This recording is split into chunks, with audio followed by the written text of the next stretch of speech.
All right, let's jump right in. Starting a business and keeping it alive in a super competitive market is, well, it's incredibly tough.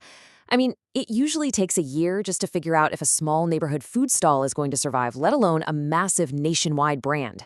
But today, we're going to dive into this explainer and deconstruct a brand called Minimalist. Founded by two brothers from Jobber, Mohit and Rahul Yadav, this is an absolute masterclass in how to architect rapid growth. And when I say rapid, the sheer speed of their scale is just staggering. We're talking about how Mohit scaled 100 crore in revenue. Now, if you know the startup world, hitting that nine-figure revenue mark is a monumental milestone. It's something most founders literally chase for a decade. It usually takes perfect product-market fit, flawless logistics, and, a mountain of venture capital. So figuring out exactly how Mohit scaled to 100 crore is just a masterclass in execution. Because here is the kicker. 8 months. Just 8 months. That's the jaw-dropping time frame it took them to hit that 100 crore revenue mark from the exact moment they launched the brand. I mean, think about that for a second. In less time than it takes to build a standard house, they build an absolute empire. It's almost unheard of. And it immediately begs the question, right? Did they just stumble onto some magic formula? Or was this highly calculated precision? Well, spoiler alert, this rapid scaling eventually led to a massive strategic buyout.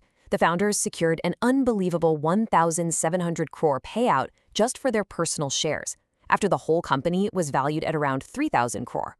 But to really grasp how they landed this massive payday, we have to rewind a bit. We need to look at the sweat, the early failures, and the exact strategy they used to scale so unbelievably fast. Because, look, this definitely was an overnight look. It is so easy to look at an 8-month success story and completely ignore the grind behind it.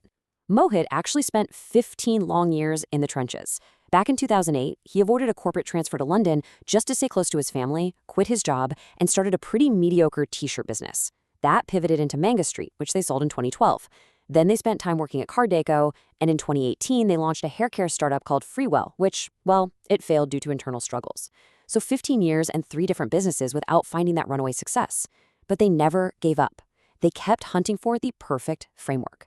All right, moving into section 1, the core strategy, business model cloning. So what is this exactly? It's pretty straightforward.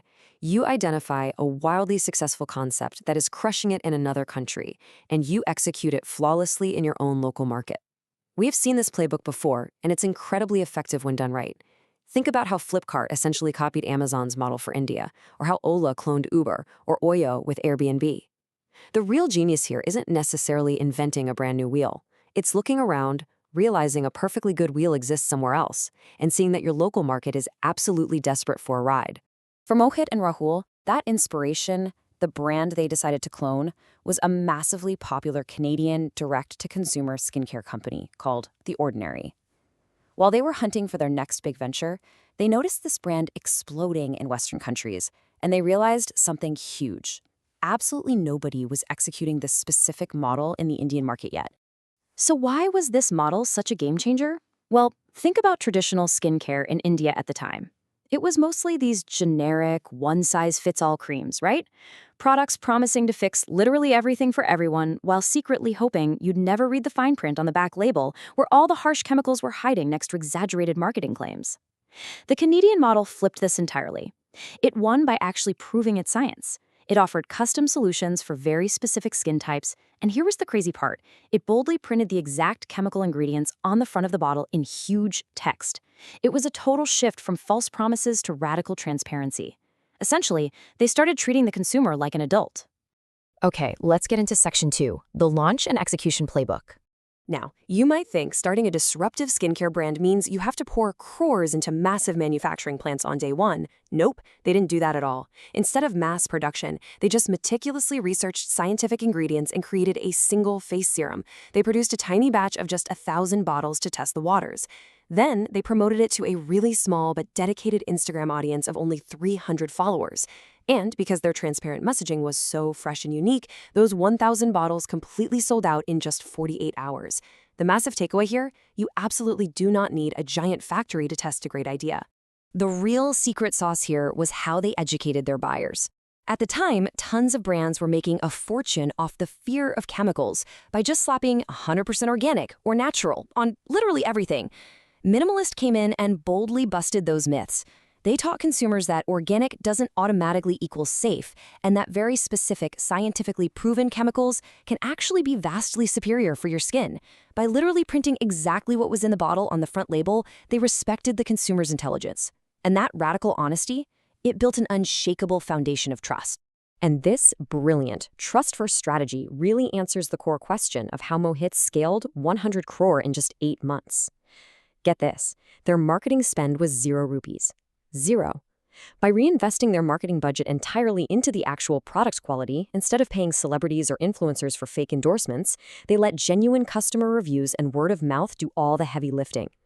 When people find a product that genuinely works and they understand the science behind it, they talk about it. They tell everyone.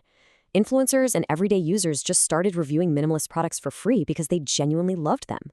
This organic, 0 rupee marketing loop was the absolute engine driving their historic run. Which brings us to Section 3, the climax, the strategic exit. So, after 3 years of this incredible, highly profitable expansion, a pretty massive storm appeared on the horizon. In 2022, the exact company they had cloned, the global giant The Ordinary, officially entered the Indian market. Suddenly, the very brand that inspired their entire playbook was their direct, on-the-ground competitor. And The Ordinary is a global powerhouse with incredibly deep pockets.